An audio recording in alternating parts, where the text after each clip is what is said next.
বিসমিল্লাহির রহমানির রহিম। মুসলমান ভাইদের জন্য আসসালামু আলাইকুম, হিন্দু ভাইদের জন্য নমস্কার, অন্য অন্য জাতির জন্য আন্তরিক ভালোবাসা ও শুভেচ্ছা।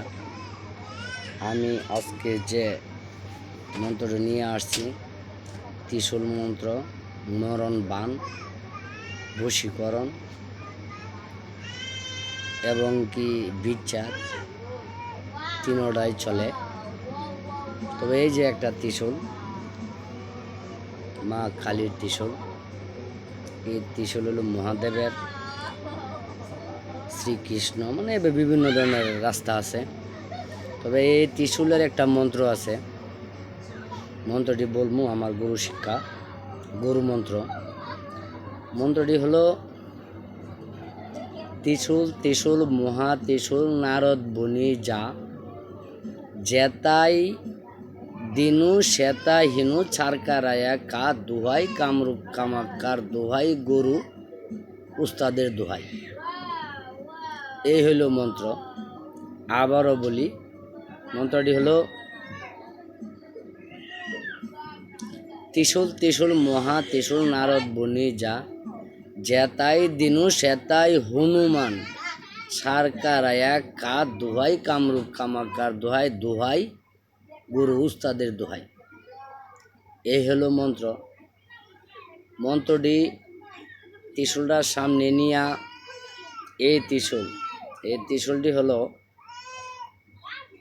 মা কালীর হাতে ত্রিশূল। এই ত্রিশূলের মধ্যে অমাবস্যার মধ্যে একটা পুতুল বানাবেন, মাটির পুতুল বানানোর পরে এই পুতুলটি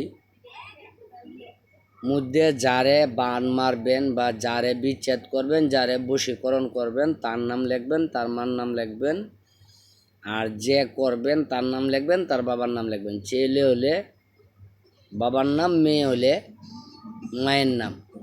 লেখার পরে এইভাবে ধরবেন, ধরার পরে পুতুলটার উপরে এইভাবে গায়ে দিবেন। দেওয়ার পরে এই ত্রিশূল সহ মাটির নিচে শ্মশানে, কবরস্থানে অথবা 3 রাস্তার মোড়ে গাড়ি রাখবেন। যখন যে ব্যক্তির উপরে করবেন সেই ব্যক্তিটা যদি এদিক সেদিক হয়ে যা, তারপরে যেদিন উঠাইবেন সেদিন হলো শুক্রবার দিন উঠাই লাইবেন, আর যেদিন তৈবেন সেদিন শনি মঙ্গলবার বা অমাবস্যা থাকবে। মন্ত্রটার নাম হলো, এই মন্ত্রটা 333 বার পাঠ করতে হবে, শনিবার অথবা মঙ্গলবার বা অমাবস্যার মধ্যে করলে ভালো হয় বেশি। তবে এই মন্ত্রটার নিয়ম আছে অনেক। যখন মন্ত্রটা আপনি মুখস্থ করবেন, তখন শুক্রবার দিনগত রাত 12টার পরে শনিবার থাকবে। আর যদি মঙ্গলবারে করেন তাহলে সোমবারের দিনকে রাত মঙ্গলবার থাকবে 12টার পরে, অথবা শ্মশানে বা কবরস্থানেও চলবে, নিজের ঘরেও চলবে, খোলা আকাশের নিচে, ঘরের ভিতরে হবে না। এইভাবে মন্ত্রটি প্রতিদিন 333 বার পাঠ করবেন। করার পরে এমন একটা ত্রিশূল নেবেন, এই ত্রিশূলের মধ্যে ফু দিবেন এইভাবে 7 দিন।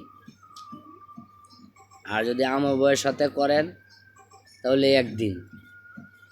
এই ত্রিশূলটা ফু দিবেন, দেওয়ার পরে এই ত্রিশূলের আগা দিয়া এই আঙ্গুলের রক্ত লইবেন, লয়ে ত্রিশূলে মাখবেন, মাখকে লাল কাপড়ে দাগা রাখবেন বা লাল কাপড় দিয়ে পেঁচায় রাখবেন। তারপরে 3 দিন পরে খুলবেন। খোলার পরে এই মন্ত্রটি, যে মন্ত্রটা দেওয়া আছে, এই মন্ত্রটাই 21 বার পাঠ করে 21টি ফু দিবেন। কিন্তু লয়ে যাও 21টি ফু দিবেন। দেওয়ার পরে এই পুতুলের উপরে গায়ে দিবেন, বা একটা লেবুর উপর দিয়েও করতে পারবেন, বা কলা গাছের তুর সেটা দিয়েও করতে পারবেন, অথবা কোনো গাছের উপরেও করতে পারবেন। এইভাবে 51টি কাজ হয় বা 51টি কাজ এই ত্রিশূলের দ্বারা করা যায়, এবং কি একই মন্ত্র, নেম একটু ভিন্ন। নেমটা যখন ভিন্ন করবেন তখন যে কোনো কাজ করা যাবে বা করতে পারবেন। এতেও গ্যারেন্টি সহকারে 9 ঘন্টার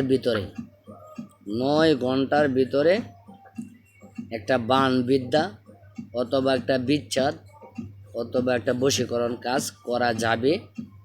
কিছু নিয়ম আছে, গোপন তত্ত্ব, সেটা আমার কাছ থেকে জানিয়ে নেবেন। আর পৃথিবীর মধ্যে অনেক মানুষই আছে ধোঁকাবাজি, জানে বুঝে দেখে তারপরে আপনারা শিক্ষা নেবেন। বা যদি কারো প্রয়োজন পড়ে স্ক্রিনে নাম্বার দেওয়া থাকবে, আমার জন্য দোয়া করবেন বা আমার কাছে যোগাযোগ করবেন। এই বলে শেষ করলাম। আসসালামু আলাইকুম।